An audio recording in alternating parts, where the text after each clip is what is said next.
Hi guys, today we're going to be doing a bulk masala paste.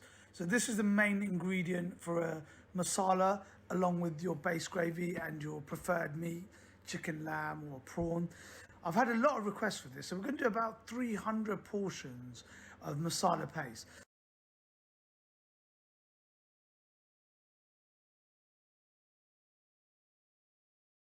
Chop them up thinly, but I mean they don't have to be too thin because you are going to blend them. But you don't want it too thick. That takes a long time for it to go soft. So just chop the carrots up nice and thin.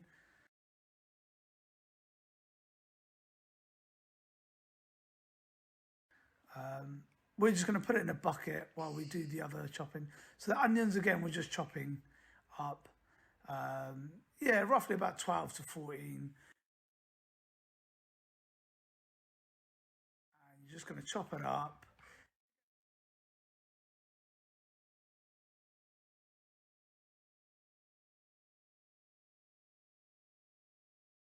Again, we're just going to do it fast. And, you know, they're not particularly really thin.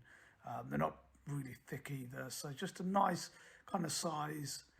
Obviously, the thicker they are, the longer it's going to take to get soft. So if you are in a rush, then you'd want to make it quite thin. A couple of green peppers. Just get the seeds out and then just again chop it to size how we're doing here.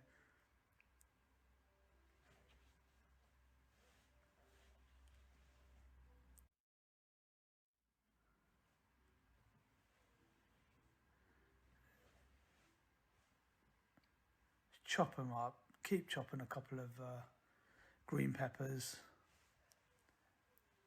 So this is quite similar to how we cook the base gravy, but a bit different. The starting anyway, and then we'll add other stuff that you'll see. So in our base gravy, green peppers, onions go in, a few spices. So we're just gonna put that in a big large pot. 4 tablespoons of garlic and ginger paste in there. Pour in about 4 litres of water, roughly. You will need a bit more water. And then just a teaspoon of salt. Now, the salt is not to make it salty. It's just purely, or it helps to caramelise the onions, the peppers, the carrots a bit longer. Okay, so we're just gonna blend the thing in. So you wait for it to go soft. You boil it for about 45 minutes. And then once it's soft, you just then blend it. We've got an industrial blender. So I think with a smaller one, it's going to take a lot longer. So you just blend it up. So it's sort of this thin, watery kind of onion sort of, like a very thin soup, almost like an onion thin soup.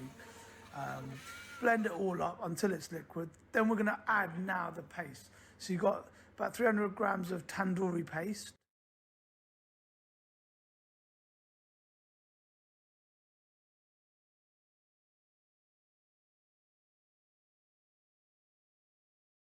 Then we're going to put our Desi style mix powder.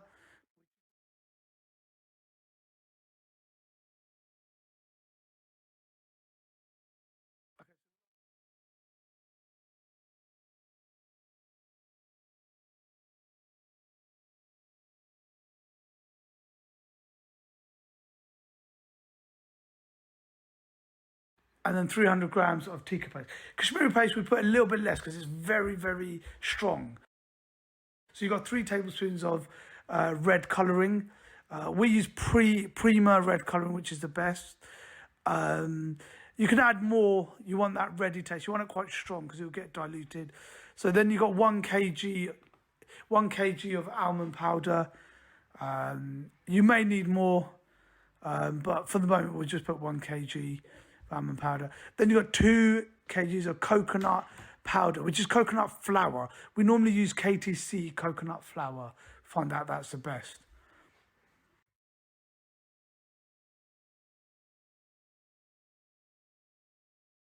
Okay, then now you put it on low gas.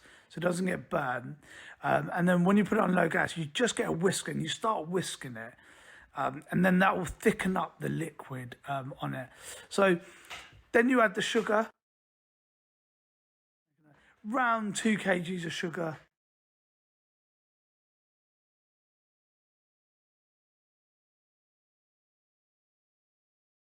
Now that is a lot of sugar, but you got to think this is 300 of people.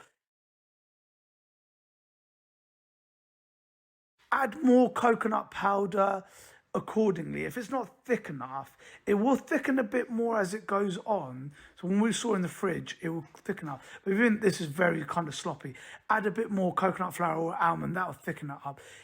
If it's too thick, you can always add a bit more sort of water, but you want it nice and thick.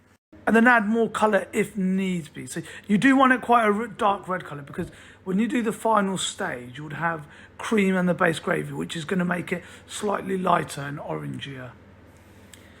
So the masala paste will be a little bit strong, but again, like I said, it will dilute with the base gravy. Right, so you can see it's bubbling now, so it's quite hot. And it's pretty much done. And then what we do is we store it in the fridge. That's about a week's worth for us. Just put it in there. You got to let it cool down. I've never froze it. I know a lot of people ask me about freezing. We don't usually freeze any prep stuff because we're a busy restaurant, so it's turning over. We wouldn't freeze it really. Fridge is fine for a week. After freezing, I'm not sure about. 300 portions there, so it's great for a party. You could just bulk cook a masala. You just need big pots.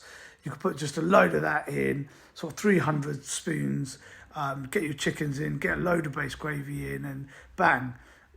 Okay, and with cream, and bang, that's your chicken tikka masala, lamb tikka masala, whatever done. So if you want to know how to cook the chicken tikka, have a look, and the base gravy. But that's it. So guys, yeah, I've had a lot of requests for this. Thanks guys for watching.